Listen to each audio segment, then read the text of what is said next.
Hi everyone, Angela and Ian from Meadowcroft Farm, and we're down today in the beautiful Soursop trellises on the farm because we wanted to share with you some tips on growing the trees on trellising, in particular tropical fruit trees, and we're going to be focusing on the Soursop trees. So before we get into it, just some important advantages of growing the trees on trellis. So number one, it allows for high density planting.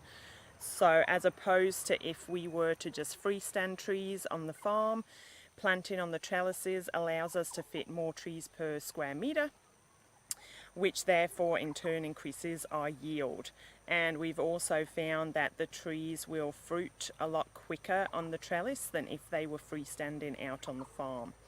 The second advantage is that you get a lot more control from trellis trees, so it allows you to target your irrigation and fertilizing regime a lot better and allows you to structure the tree the way you want it, and Ian's going to be talking about that shortly. The third advantage is that obviously it's far easier for us to prune the trees and to harvest from the trees. So we don't need cherry pickers and ladders, it's easy. The fourth advantage, obviously because we live up in the tropics, is that the trellis trees can protect from cyclones and storms. So even down south they get a lot of storms, but anywhere that you live that is storm prone or cyclone prone, the trellising system will really help with that because as you can imagine, a freestanding tree in a category 4 or 5 cyclone or severe storm can potentially uproot the tree and you might have to replant your orchard again.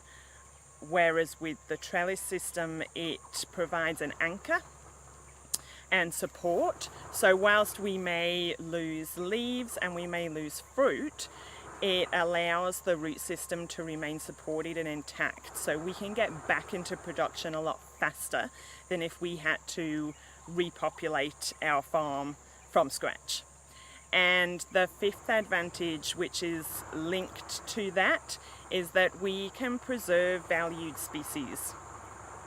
So because we're protecting the trees by trellising them, we're not going to lose species that are unique and valuable to us. And so this applies to anyone, it's not just commercial growers. If you have a backyard, you can still adopt the trellising system, and we know many people who are backyard growers that have 1 or 2 trellises and they grow their precious fruit trees on there because they might have valued species as well, and it does allow for easier picking. So I'm going to turn over to Ian now, and he's going to explain to you, using the Soursops as an example, how we've evolved the growing method of these trees. So over to you. Thank you very much.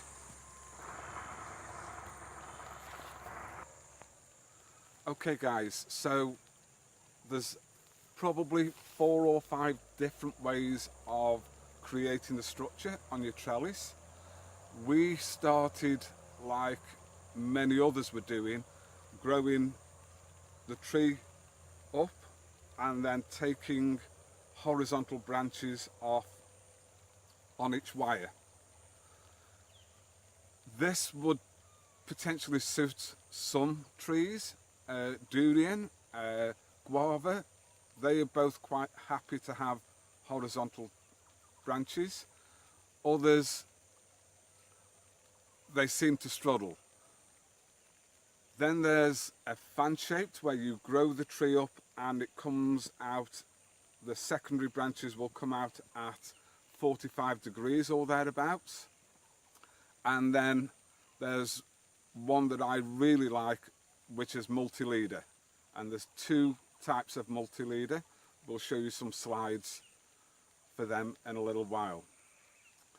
Now, the issue that we had with growing soursops, for instance, on a horizontal structure was that if the branches got too thick at the top, they shaded out the lower branches and this created dieback.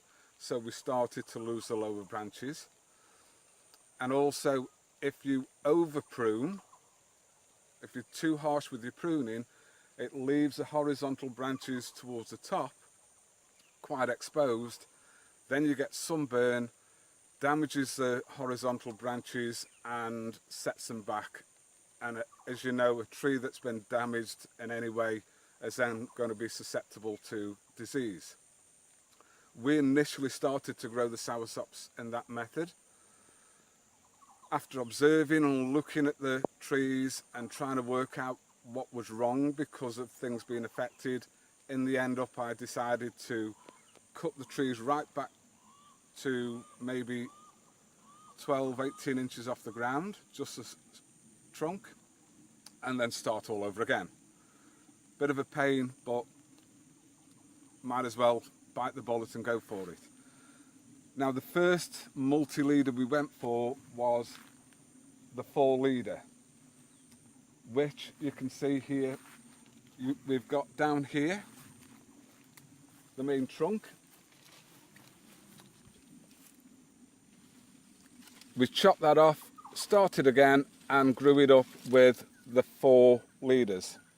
Now with tropical fruit trees, as a lot of you may be aware, they are very vigorous. We don't really have a dormant season like they will with apples and pears and things like that. So what we found is that the 2 inner leaders were becoming a lot more dominant than the 2 outside leaders. Still fruiting, still going okay, but there's just this difference in vigour. So rethinking it, we then came over to planting at a higher density, but going with 2 leaders, which is plant the tree, allow it to get reasonably high. This might sound a little bit vicious, but then just chop the head off. The reason for chopping the head off is it then creates branches coming off the main leader. Once you've got these branches, pick the ones that are suitable and trim the others, and then let it come up as a 2-leader. As you can see here, these trees are planted 1.2 meters apart and then coming up in this fashion. The height of the trellis overall for us is around 2.2 meters, which allows me to reach up for pruning, for harvesting fruit. There's no climbing on ladders, there's no risk of falling, anything like that. The couple of things that I would say is, before you plan whatever tree it is, before you plan on how you're going to grow it, look at a tree, the same type of tree, in its natural environment. If it's happy to have horizontal branches, great.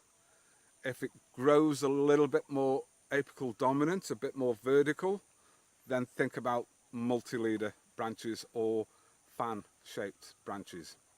There's no point in trying to fight the tree, trying to make it do what it doesn't want to do.